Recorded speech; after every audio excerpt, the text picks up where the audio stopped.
إن الحمد لله نحمده ونستعينه ونستغفره ونعوذ بالله من شرور أنفسنا ومن سيئات أعمالنا من يهده الله فلا مضل له ومن يضلله فلا هادي له وأشهد أن لا إله إلا الله وحده لا شريك له وأشهد أن محمدا عبده ورسوله يا أيها الذين آمنوا اتقوا الله حق تقاته ولا تموتن إلا وأنتم مسلمون يا أيها الناس اتقوا ربكم الذي خلقكم من نفس واحدة وخلق منها زوجها وبث منهما رجالا كثيرا ونساء واتقوا الله الذي تساءلون به والأرحام إن الله كان عليكم رقيبا يا أيها الذين آمنوا اتقوا الله وقولوا قولا سديدا يصلح لكم أعمالكم ويغفر لكم ذنوبكم ومن يطع الله ورسوله فقد فاز فوزا عظيما. أما بعد فإن خير الحديث كتاب الله وخير الهدي هدي محمد صلى الله عليه وسلم وشر الأمور محدثاتها وكل محدثة بدعة وكل بدعة ضلالة وكل ضلالة في النار. أعوذ بالله السميع العليم من الشيطان الرجيم. وإذا سألتموهن متاعا فاسألوهن من وراء حجاب. وقال النبي صلى الله عليه وسلم لو كان بعدي نبي لكان عمر بن الخطاب. رب اشرح لي صدري ويسر لي أمري واحلل عقدة من لساني يفقهوا قولي. رب زدني علما اللهم رب زدني علما. برادران اسلام، حاضرین جمعہ، اسلامی بھائیوں، نوجوانوں، بزرگوں، پردہ نشین خواتین، ہر قسم کی حمد و ثنا، تعریف و توصیف، بڑائی و بزرگی صرف اللہ رب العزت کی ذات کے لیے لائق و سزاوار ہے۔ درود و سلام نازل ہو اللہ کے تمام پیغمبروں پر، خصوصاً اس کے آخری پیغمبر، اس کے آخری نبی، اس کے آخری رسول احمد مجتبی محمد مصطفیٰ جناب محمد رسول اللہ صلی اللہ علیہ وسلم پر۔ خطبہ جمعہ کا موضوع ہے سیرت عمر فاروق رضی اللہ عنہ۔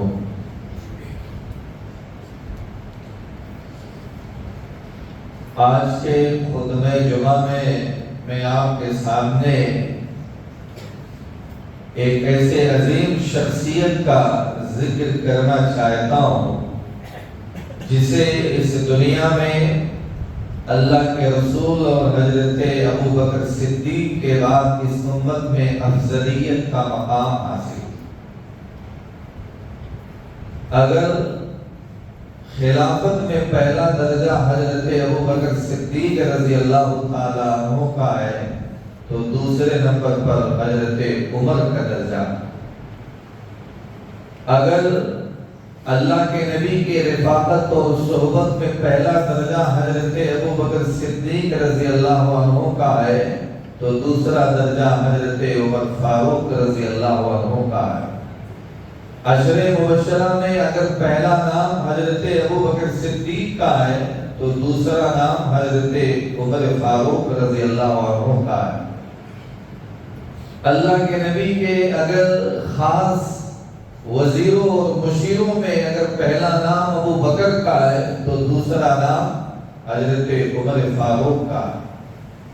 آئیے میں آپ کے سامنے قرآن کریم کی ایک آیت کے ذریعے سے حضرت عمر فاروق کا مقام اور مرتبہ اللہ کے نبی کے سامنے کتنا اونچا تھا، اللہ کے نبی کا حضرت عمر کتنا ادب اور احترام کرتے تھے، اس سے اندازہ لگائیے۔ جب قرآن کریم کی سورہ حجرات کی آیت نمبر 3 نازل ہوئی، ان الذين يغضون اصواتهم عند رسول الله اولئك الذين امتحن الله قلوبهم للتقوى، جو لوگ اپنی آواز کو اللہ کے رسول کے سامنے پست رکھتے ہیں اللہ نے یہی وہ لوگ ہیں جن کے دلوں کو پرہیزگاری کے لیے چن لیا۔ جب یہ آیت کریمہ نازل ہوئی، حضرت عمر رضی اللہ تعالیٰ عنہ اللہ کے نبی سے اتنی آہستہ آواز میں بات کرتے، اتنی دھیمی آواز میں گفتگو کرتے تھے کہ کئی دفعہ اللہ کے نبی کو یہ پوچھنا پڑتا تھا، عمر آپ نے کیا کہا؟ یعنی اتنے آہستہ آواز میں عمر جیسی شخصیت بولتی کہ اللہ کے نبی کو دوبارہ پوچھنا پڑتا تھا، عمر آپ نے کیا کہا؟ اللہ کے نبی کے سامنے اتنی آہستہ آواز میں آپ بات کرتے تھے۔ میرے بھائیوں، یہ وہ شخصیت ہے کہ اللہ کے نبی نے جب مکہ کے اندر نبوت کا اعلان فرمایا تو شروع میں صرف کمزور لوگوں نے اسلام کو قبول کیا تھا، تو حضرت عمر بھی اسلام کے اور محمد صلی اللہ علیہ وسلم کے خلاف شدید دشمنوں میں سے، بلکہ جو اسلام قبول کر لیتے تھے حضرت عمر نے کئی لوگوں کو عذاب دیا، سزا دیا، ایسے لوگوں میں سے تھے۔ اس کی دلیل خود ان کے بہنوئی سعید بن زید جو عشرہ مبشرہ میں سے ہیں، ان کا قول ہے، وہ خود کہتے ہیں کہ جب حضرت عمر نے اسلام قبول نہیں کیا تھا تو اس سے پہلے انہوں نے اپنے بہنوئی اور اپنے بہن کو اسلام قبول کرنے کی وجہ سے باندھ کر کے رکھا تھا۔ تو حضرت عمر دیکھیے اپنے بہنوئی اور بہن کو باندھ کر کے رکھتے تھے اسلام قبول کرنے کی وجہ سے، کیونکہ ابھی آپ نے اسلام قبول نہیں کیا۔ میرے بھائیوں، اللہ کے نبی نے خصوصی طور پر دعا کی۔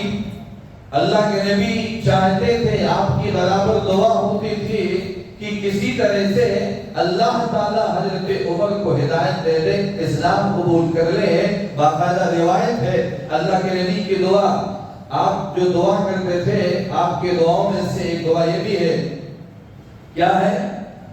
اے اللہ اللہم احب ہذین الرجلین، اے اللہ ان دونوں لوگوں میں سے جو تیرے نزدیک سب سے زیادہ محبوب ہے، جو تیرے نزدیک اللہ زیادہ محبوب ہے، ہذین الرجلین، آپ نے دونوں کا نام لیا، بھی ابی جہل او بھی عمر بن الخطاب، اے اللہ ان دونوں میں سے جو تیرے نزدیک زیادہ محبوب ہے تو اس کے ذریعے سے اسلام کو تقویت عطا فرما، اسلام کو سربلندی عطا فرما۔ یعنی اللہ وہ ہدایت سے انہیں نواز، وہ ہدایت پر آ جائے، اسلام قبول کر لیں، ان کے ذریعے سے اللہ تو اسلام کو بلندی عطا فرمائے گا۔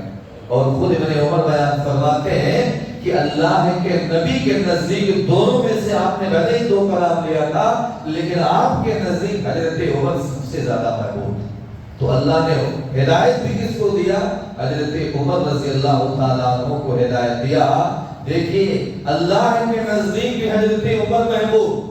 اللہ کے نبی نے دو لوگوں کا نام لیا، ابو جہل کا نام لیا اور عمر کا نام لیا۔ اگر اللہ چاہتا تو عمر کی جگہ ابو جہل کو بھی ہدایت دے سکتا تھا، لیکن اللہ نے ابو جہل کو نہیں بلکہ حضرت عمر بن الخطاب رضی اللہ تعالیٰ عنہ کو ہدایت دیا۔ صحیح قول کی روایت کے مطابق حضرت عمر رضی اللہ تعالیٰ عنہ 26 سال کی عمر میں اسلام قبول کیے۔ دیکھیے یعنی جوانی کی عمر میں، اسی وجہ سے جب وہ اسلام قبول کیے ہیں تو اسلام کو اتنی تقویت مل گئی، اسلام کو اتنی مضبوطی مل گئی کہ عبداللہ بن مسعود بیان فرماتے ہیں کہ شروع میں ہم چھپ کر کے نماز پڑھتے تھے، ہم خانہ کعبہ میں بیت اللہ میں نماز نہیں پڑھ سکتے تھے ڈر کے مارے، لیکن جب عمر نے اسلام قبول کر لیا، عمر کے اسلام قبول کرنے کی وجہ سے ہم خانہ کعبہ بیت اللہ میں آ کر کے نماز پڑھنے لگے۔ یہ آپ کا بہادری، آپ کی شجاعت، آپ کی طاقت تھی کہ دوسرے کفار و مشرکین بھی عمر سے ڈرتے تھے۔ میرے بھائیوں، تو حضرت عمر بن خطاب رضی اللہ تعالیٰ عنہ جب اسلام قبول کیے تو اسلام کو بڑی سربلندی عطا ہوئی۔ آئیے میں آج کے جمعہ کے خطبے میں انشاءاللہ صرف ان کی فضیلت، ان کا مقام اور ان کا مرتبہ کیا ہے، میں اس کے بارے میں کچھ پوائنٹ ذکر کروں گا۔ تو بخاری کی روایت، اللہ کے نبی کے نزدیک حضرت ابو بکر کے بعد اس دنیا میں سب سے افضل اگر کوئی ہے وہ حضرت عمر رضی اللہ تعالیٰ عنہ۔ 4358 نمبر کی حدیث ہے، حضرت عمرو بن عاص رضی اللہ تعالیٰ عنہ نے سوال کیا، اے اللہ کے رسول، ای الناس احب الیک، لوگوں میں سب سے محبوب آپ کے نزدیک کون ہے؟ تو آپ نے سب سے پہلے کہا عائشہ۔ آپ نے پوچھا من الرجال، مردوں میں سے کون؟ تو آپ نے جواب دیا ابو بکر۔ پھر آپ نے پوچھا کہ اس کے بعد کون ہے؟ تو آپ نے جواب دیا حضرت عمر رضی اللہ تعالیٰ عنہ۔ تو پتہ چلا کہ حضرت ابو بکر کے بعد مردوں میں سے اگر کوئی اللہ کے نبی کے نزدیک سب سے محبوب ہے تو وہ حضرت عمر بن خطاب رضی اللہ تعالیٰ عنہ ہے۔ حضرت عمر بن خطاب رضی اللہ تعالیٰ عنہ، اللہ کے نبی نے دنیا ہی میں جنت کی بشارت سنائی، جنتی صحابی ہیں۔ بخاری کی روایت ہے، ابو موسیٰ اشعری رضی اللہ تعالیٰ عنہ بیان فرماتے ہیں کہ ایک مرتبہ میں مدینہ منورہ کے ایک باغ میں اللہ کے نبی کے ساتھ تھا، میں دروازے پر تھا، گیٹ پر تھا، اللہ کے نبی اندر تھے، اتنے میں ایک صاحب اندر آنے کی اجازت طلب کرتے ہیں۔ میں نے کہا اللہ کے رسول، کوئی آدمی اندر آنے کی اجازت چاہتا ہے۔ اللہ کے نبی نے مجھ سے کہا، اے ابو موسیٰ، اس آدمی کو اندر آنے کی اجازت بھی دے دو اور اسے جنت کی بشارت دے دو۔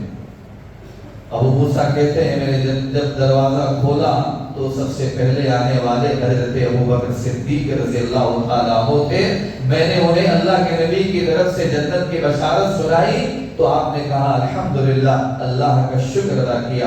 پھر اس کے بعد میں ایک اور شخص آئے، انہوں نے بھی اندر آنے کی اجازت طلب کی تو میں نے اللہ کے نبی سے کہا کہ ایک اور آدمی اندر آنے کی اجازت طلب کر لے۔ اللہ کے نبی نے کہا انہیں بھی اندر آنے کی اجازت دے دو اور انہیں بھی جنت کی بشارت دے دو۔ میں جب دروازہ کھولتا ہوں تو کیا دیکھتا ہوں؟ وہ حضرت عمر فاروق رضی اللہ تعالیٰ عنہ۔ میرے بھائیو، اللہ کے نبی کی طرف سے انہوں نے جنت کی بشارت سنائی تو آپ نے الحمدللہ کہا، اللہ کا شکر ادا کیا۔ تو دیکھیے، دنیا ہی میں نبی کے زبان سے جنت کی بشارت سن لی، جنت کی بشارت آپ کو سنائی دی۔ اور اتنا ہی نہیں میرے بھائیو، میرے نبی نے تو جنت میں حضرت عمر کا محل تک دیکھا۔ آپ خود بیان فرماتے ہیں، بخاری کی حدیث ہے، حضرت ابو ہریرہ رضی اللہ تعالیٰ عنہ بیان فرماتے ہیں کہ اللہ کے نبی جناب محمد رسول اللہ صلی اللہ علیہ وسلم نے ارشاد فرمایا کہ میں سویا ہوا تھا، میں نے خواب میں دیکھا کہ جنت کے اندر ایک محل کے کونے میں بیٹھ کر کے ایک عورت وضو بنا رہی۔ میں نے پوچھا یہ محل کس کا ہے؟ فرشتوں نے جواب دیا یہ محل حضرت عمر بن خطاب رضی اللہ تعالیٰ عنہ کا ہے۔ اللہ کے نبی فرماتے ہیں مجھے عمر کی غیرت یاد آ گئی، میں اس میں داخل نہیں ہوا، میں وہاں سے آگے چلا، میں وہاں سے چل کر کے آگے گزر گیا۔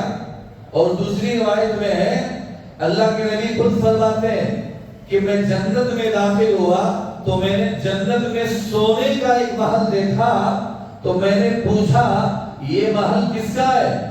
تو انہوں نے جواب دیا یہ قریش کے ایک آدمی کا ہے۔ میں نے پوچھا قریش کا وہ آدمی کون ہے؟ انہوں نے مجھے دوبارہ بتایا یہ حضرت عمر بن خطاب رضی اللہ تعالیٰ عنہ کا محل۔ حضرت عمر سے اللہ کے نبی کہتے ہیں کہ اے عمر مجھے تمہارے سونے کے محل میں داخل ہونے سے کسی اور چیز نے نہیں روکا سوائے اس کے مجھے تمہاری غیرت یاد آ گئی، اس لیے میں تمہارے جنت میں سونے کے محل میں داخل نہیں ہوا۔ حضرت عمر کہتے ہیں اے اللہ کے رسول کیا میں آپ کے اوپر غیرت کروں گا؟ آپ کیوں نہیں اس کے اندر داخل ہوئی؟ تو دیکھیے حضرت عمر کا وہ مقام ہے، اللہ کے نبی نے ایک نہیں دو حدیث، جنت میں آپ کا محل، ابھی آپ دنیا میں تھے، اللہ کے نبی نے جنت میں آپ کا محل، آپ کا سونے کا گھر دیکھا اور دنیا میں آپ کو اس کی خوشخبری سنائی۔ یہ مقام ہے، یہ مرتبہ، یہ فضیلت حضرت عمر بن خطاب رضی اللہ تعالیٰ عنہ کا ہے۔ میرے بھائی، حضرت عمر بن خطاب رضی اللہ تعالیٰ عنہ وہ شخصیت تھے کہ حضرت عمر سے شیطان بھی بھاگتا۔ آج ہم اور آپ سے میرے بھائیوں